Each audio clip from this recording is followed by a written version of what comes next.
नमस्कार दोस्तों, मैं हूं मोहम्मद उज़ैर और आप देख रहे हैं उज़ैर की आवाज़। मिडल ईस्ट से एक बार फिर बेहद बड़ी और संवेदनशील खबरें सामने आ रही हैं।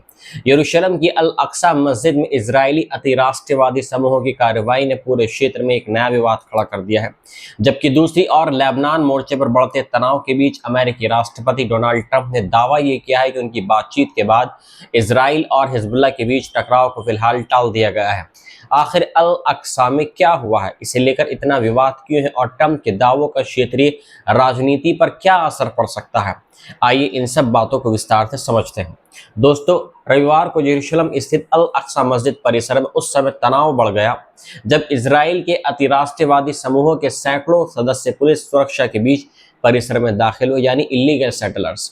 यरूशलेम इस्लामिक वफ़द के अनुसार कम से कम 199 इजरायली इस कार्रवाई में शामिल थे। प्रत्यदर्शियों और स्थानीय अधिकारियों के मुताबिक कुछ लोगों ने परिसर के भीतर इजरायली राष्ट्रीय ध्वज लहराया, राष्ट्रगान गाया और धार्मिक अनुष्ठान भी किया, जो पूजा पाठ होते हैं। अल अक्सा मस्जिद इस्लाम के सबसे पवित्र स्थलों में से एक मानी जाती है और दुनिया भर के मुसलमानों के लिए इसका बेहद धार्मिक महत्व है। दशकों से यहाँ एक अंतर्राष्ट्रीय स्तर पर मान्यता प्राप्त व्यवस्था लागू है, जिसके अनुसार ये स्थल पूरी तरह इस्लामी उपासना के लिए निर्धारित माना जाता है और यहाँ केवल मुसलमानों को नमाज अदा करने की अनुमति है। हालांकि हाल के वर्षों में इजरायली अतिराष्ट्रवादी यानी इलीगल सेटलर्स के जो समूह हैं, उनकी गतिविधि बहुत ज़्यादा बढ़ गई है और इसी वजह से ये मुद्दा बार बार विवादों का कारण बनता रहा है। फिलिस्तीनी अधिकारियों का आरोप है कि ये केवल एक धार्मिक यात्रा नहीं, बल्कि जमीन पर नए राजनीतिक और धार्मिक तथ्य स्थापित करने की कोशिश है। यरूशलेम गवर्नमेंट के मीडिया के निदेशक उमर रजूक ने कहा कि अल अक्सा मस्जिद में इजरायली झंडा लहराना और उकसावे वाली धार्मिक गतिविधियां एक सुनियोजित नीति का एक हिस्सा, मतलब एक प्री प्लानिंग है, जिसका उद्देश्य हिस्टोरिकली स्थित उसको बदलना है। उन्होंने आरोप लगाया कि यह कदम अंतर्राष्ट्रीय कानून और लंबे समय से लागू व्यवस्थाओं के उल्लंघन है। वहीं वक्फ प्रशासन का कहना है कि फिलिस्तीनी नमाजियों के प्रवेश पर अतिरिक्त प्रतिबंध लगाए गए हैं और कई लोगों के पहचान पत्र भी अस्थायी रूप से जब्त कर लिए गए। इस घटनाक्रम के बाद पूरे क्षेत्र में चिंता बढ़ गई है, क्योंकि अल अक्सा से जुड़ा कोई भी विवाद अक्सर बड़े पैमाने पर राजनीतिक और सुरक्षा संकट का कारण बनता रहा है। इसी बीच क्षेत्रीय तनाव को और बढ़ाने वाली खबरें लेबनान से भी सामने आई हैं। हाल के दिनों में दक्षिणी लेबनान और सीमा क्षेत्रों में इजरायली सैन्य गतिविधियां तेज हुई हैं, जबकि हिजबुल्लाह भी लगातार जवाबी कार्रवाई की बात कर रहा है। इसी पृष्ठभूमि में अमेरिकी राष्ट्रपति डोनाल्ड ट्रंप का एक बयान सामने आया है, जिसने अंतर्राष्ट्रीय मीडिया का ध्यान अपनी ओर खींच लिया है। ट्रंप ने दावा किया है कि उनकी इजरायली प्रधानमंत्री बेंजामिन नेतन्याहू के साथ बेहद उत्पादक बातचीत हुई है, मतलब मनमुटाव वाली, और इस बातचीत के बाद बैरूत की ओर बढ़ रहे इजरायली सैनिकों को वापस मोड़ दिया गया है। ट्रंप ने कहा है कि जब कोई भी इजरायली सैनिक बैरूत की ओर नहीं जाएगा, यानी अब नहीं जाएगा, और जो सैनिक आगे बढ़ रहे थे उन्हें भी वापस बुला लिया गया है। इसके साथ ही ट्रंप ने यह भी दावा किया कि उन्होंने हिजबुल्लाह के प्रतिनिधियों से अप्रत्यक्ष रूप से बातचीत की है और दोनों पक्षों ने फिलहाल गोलीबारी रोकने पर सहमति जता दी है। उनके अनुसार इजराइल हिजबुल्लाह पर हमला नहीं करेगा और हिजबुल्लाह भी इजराइल पर हमला नहीं करेगा।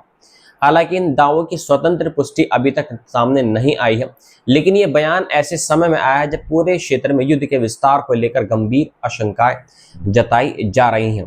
जानकारों का मानना है कि यदि वास्तव में किसी प्रकार की अस्थायी समझ बनी है, तो इससे लेबनान मोर्चे पर तनाव कुछ समय के लिए कम हो सकता है, लेकिन जमीनी हालात अभी भी बेहद नाजुक बने हुए हैं। दोस्तों, अल अक्सा मस्जिद का जो मुद्दा है केवल धार्मिक नहीं है, बल्कि राजनीतिक और ऐतिहासिक महत्व भी रखता है, और यही कारण है कि यहाँ होने वाली हर घटना पूरे मध्य पूर्व में गूंज पैदा करती है। दूसरी तरफ लेबनान, गजा और इस क्षेत्र के जो अन्य मोर्चे हैं वहां पर भी तनाव बराबर दिखाई दे रहा है। हालात अभी भी पूरी तरीके से नॉर्मल नहीं होते दिख रहे हैं। ट्रंप के दावों से फिलहाल तनाव कम होने की उम्मीद जरूर दिखाई दे रही है, लेकिन सवाल अब यह है कि ये शांति कितने समय तक कायम रह पाएगी भी या नहीं। क्या अल अक्सा मस्जिद को लेकर बढ़ता विवाद एक नए प्रतिरोध को जन्म देगा या लेबनान में संघर्ष फिर भड़क सकता है, और क्या अमेरिका वास्तव में क्षेत्रीय तनाव कम कराने में सफल होगा? इन सभी सवालों के जवाब आने वाले दिनों में सामने आएंगे।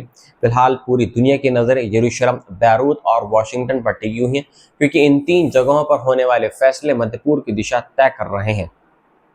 और सबसे एक इम्पॉर्टेंट बात यह है कि अमेरिका जो है एक कठपुतली है, इसराइल की कठपुतली है, कि जैसा इसराइल अमेरिका से कहेगा या डोनाल्ड ट्रंप से कहेगा वैसे ही अमेरिका वैसे ही रुख अख्तियार करेगा। अभी सबसे एक इम्पॉर्टेंट थिंग यहाँ पर बात यह है कि ये हमला क्यों हुआ लेबनान के ऊपर।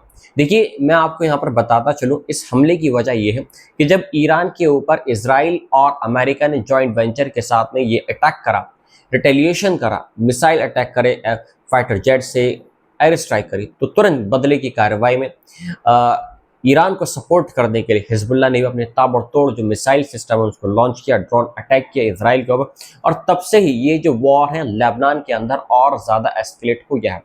कल मैंने अपनी रिपोर्ट में मैंने आपको बताया था एक ब्रूफेट जो एक दक्षिणी लेबनान के अंदर एक पहाड़ी है, पहाड़ी के ऊपर एक कैसल बना हुआ है, एक किला बना हुआ है, और उस कैसल को पूरी तरीके से कैप्चर कर लिया है। ये जो किला है ये पहले भी इसराइल ने फतेह किया था, लेकिन 2000 के आसपास में इसको इसराइल ने छोड़ दिया था।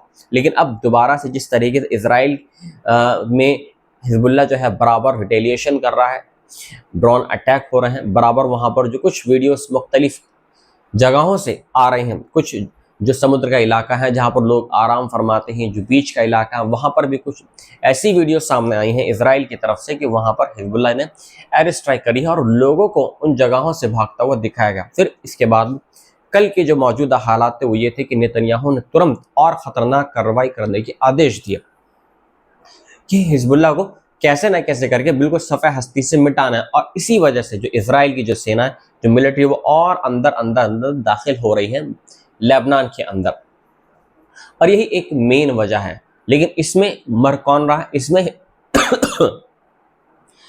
हिजबुल्लाह के जो लड़ाके हैं वो तो मर ही रहे, लेकिन इसमें जो आम नागरिक है, जो मासूम है, बेगुनाह है, वो सबसे ज़्यादा इसमें मर रहे हैं। बिल्डिंगों की बिल्डिंगें तबाह कर दी है इसराइल ने।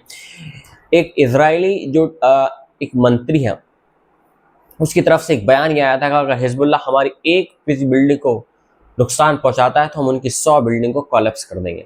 ये बयान कल आया था। इस बयान की भी काफ़ी आलोचना हुई है, इंटरनेशनल मीडिया ने इसको दिखाया है, बहुत आलोचना हो रही है इसराइल की तरफ से। लेकिन इसराइल यहाँ पर रुकने का नाम नहीं ले रहा है। पहले गज़ा, फिर इसके बाद में ईरान, अरब, लेबनान, यहाँ पर इन तीनों, लेबनान, ईरान तो आप देखिए कितना कैपेबल है, बिल्कुल बहुत स्लो मोशन के साथ वो काम कर रहे हैं। अपनी उनकी जो पावरफुल एक्टिविटी है उसके खिलाफ अमेरिका और इजराइल मिलकर काम कर रहे हैं, लेकिन दोनों तोड़ नहीं पा रहे हैं अभी तक। मिलता हूं मैं आपसे एक नई रिपोर्ट के साथ में। जय हिंद।